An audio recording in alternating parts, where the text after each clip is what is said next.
فرق ہو کر ایک اور گرفتاری زیرو پوائنٹ سے اپارا تھانے تک، سچ کیا ہے اس پر بات کرتے ہیں کہ سیاست کے کھیل میں کبھی کوئی دن ایک سا نہیں ہوتا۔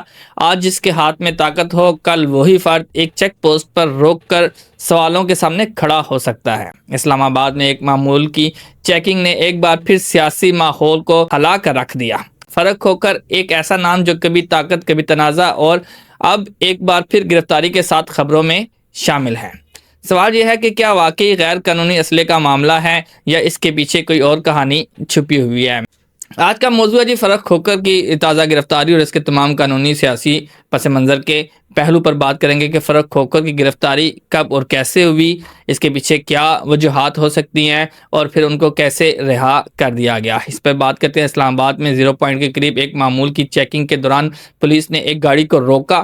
گاڑی میں موجود تھے فرق کھوکر، جو راولپنڈی اسلام آباد کے ایک بااثر سیاسی خاندان سے تعلق رکھتے ہیں اور چند ماہ قبل JUIF میں یعنی فضل الرحمان صاحب کی جماعت میں شامل ہوئے تھے۔ پولیس نے گاڑی کی تلاشی لی اور اہلکار کے مطابق تلاشی کے دوران غیر قانونی اسلحہ برآمد ہوا۔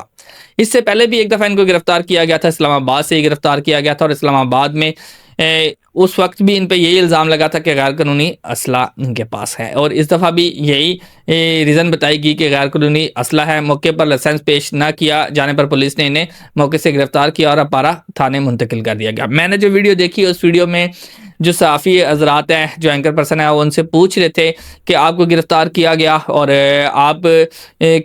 آپ پر کیا الزام لگا، تو انہوں نے یہی بتایا جی کہ میں نے JUI کا جھنڈا لگایا ہوا ہے اور انہوں نے کہا تھا کہ یہ جھنڈا اتارے، تو میں نے کہا تھا میری جان جا سکتی ہے اور جھنڈا نہیں اتر سکتا۔ یہ الفاظ سے فرق کھوکر کے جو ویڈیو میں سنے گئے ہیں، لیکن پولیس کی جانب سے جو بات بتائی جا رہی ہے، جو تفصیلات بتائی جا رہی ہے، وہ یہ بتائی جا رہی ہے کہ ان کے پاس جو اسلحہ تھا اس کا لائسنس نہیں تھا، لیکن بعد میں لائسنس پیش کر دیا گیا، کیونکہ جب ویڈیو میں نے دیکھا کہ جب وہ تھانے سے باہر نکل رہے تھے تو اس وقت وہ کہہ رہے تھے کہ لائسنس ہمارے پاس موجود ہے۔ اب کیا ہو سکتا ہے، یہ حقیقت نظر انداز نہیں کی جا سکتی کہ فرق کھوکر اس سے پہلے بھی اسلحے جھگڑے اور سیاسی تنازع کے مقدمات میں گرفتار ہو چکے ہیں۔ ماضی میں بھی اسی نوعیت کے کیسز سامنے آئے ہیں جن میں اسلحے کے لائسنس کی قانونی حیثیت، کارروائی کا طریقہ کار، سیاسی اثر و رسوخ اور ممکنہ دشمنیاں ہمیشہ بحث کا حصہ بنتی رہی ہیں۔ یہاں ایک چیز بنتی ہے کہ یہ جو گرفتاری ہوئی اور یہ خاندانی پس منظر کو بھی دیکھا جا سکتا ہے۔ اس سے پہلے جب گرفتاری ہوئی اس وقت بھی ان پر یہی الزام تھا کہ غیر قانونی اسلحہ ہے ان کے پاس، لیکن اگر غیر قانونی اسلحہ تھا تو پھر ان کو رہا کیسے کر دیا گیا؟ اور اب بھی جب گرفتار کیا گیا تو یہی بات رکھی گئی کہ غیر قانونی اسلحہ ہے ان کے پاس، لیکن پھر بعد میں رہا بھی کر دیا گیا۔ رات گئے تک ان کی رہائی کی خبریں جو ہیں وہ آئی، ویڈیو دیکھی ہم نے، اس پہ موجود تھی۔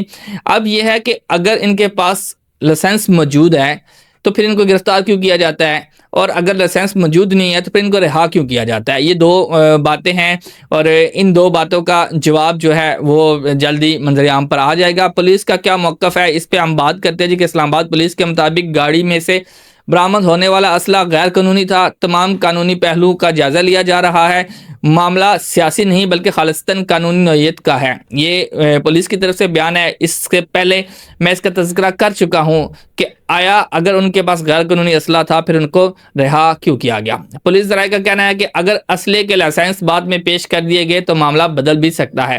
ممکن ہے کہ جب گرفتار کیا گیا اس وقت ان کے پاس لائسنس نہ ہو، لیکن بعد میں لائسنس پیش کر دیا گیا ہو، اس وجہ سے انہیں رہا کر دیا گیا۔ سیاسی پس منظر کھوکر خاندان کی اہمیت پر بات کرتے ہیں کہ کھوکر خاندان ہمیشہ خطے کی سیاست میں ایک بڑا نام رہا ہے۔ عدالتی کیسز ہوں، زمینوں کے تنازعات ہوں، مقامی سیاست ہو، یا خاندان ہمیشہ خبروں میں رہا ہے۔ اب جب فرق کھوکر جمعیت علماء اسلام مولانا فضل الرحمان صاحب کی جماعت میں شمولیت اختیار کی تو سیاسی حلقوں میں انہیں ایک مضبوط اضافہ سمجھا گیا۔ یہ گرفتاری اس جماعت کے لیے بھی ایک سیاسی ٹیسٹ بن گئی ہے۔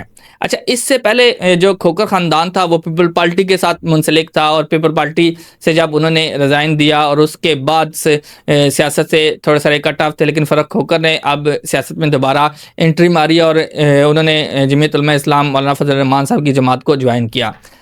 اب بات کرتے تھے کہ یہ جو گرفتاری ہے کیا یہ محض اتفاق تھا یا پھر اس کے پیچھے کوئی بات چیت بھی ہے؟ اس پہ کہتے ہیں کہ یہ کیس کئی سوالات کو جنم دے رہا ہے۔ کیا یہ واقعی ایک عام چیکنگ تھی یا کسی خاص انٹیلیجنس کی بنیاد پر کارروائی ہوئی؟ کیا فرق کھوکر مقامی سیاسی دشمنوں کا شکار ہے؟ کیا JUIF میں ان کی شمولیت نے کسی حلقے کو ناراض کیا ہے؟ کیا یہ گرفتاری صرف قانونی نہیں بلکہ سیاسی ماحول سے متاثر بھی ہے؟ ان سوالات کا جواب آنے والے دنوں میں سامنے آ جائے گا۔ میری نظر میں فرخ کھوکھر کی گرفتاری کو صرف ایک معمولی قانونی کارروائی نہیں کہا جا سکتا۔ یہ کیس اس علاقے کی طاقتور سیاست دشمنیوں اور اثر رسوخ اور نئی سیاسی صف بندیوں سے جڑا ہوا دکھائی دیتا ہے۔ پولیس ایک طرف اسے صاف شفاف قانونی کارروائی کہہ رہی ہے، جبکہ کھوکھر خاندان کے حلقے اسے سیاسی نشانہ قرار دے رہے ہیں، کیونکہ جو ویڈیو میں نے دیکھی اس ویڈیو میں باقاعدہ طور پر جو فرخ کھوکھر صاحب ہیں وہ یہ کہہ رہے ہیں جی کہ پولیس نے ہمیں یہ کہا ہے، چیک پوسٹ پہ پولیس نے ہمیں کہا ہے کہ یہ جو جھنڈا لگا ہوا ہے ان کی جو گاڑی ہے اس گاڑی کے پیچھے جو ہے وہ بینر لگا ہوا تھا، انہوں نے کہا جی کہ یہ اتارا جائے، تو انہوں نے کہا جی کہ میری جان جا سکتی ہے لیکن میں اس کو اتار نہیں سکتا، تو انہوں نے یہ کہا کہ یہ سیاسی طور پر گرفتاری کی گئی ہے، لیکن پولیس کا جو موقف تھا وہ یہ ہے کہ انہوں نے کہا جی کہ غیر قانونی اسلحہ ان کے پاس تھا۔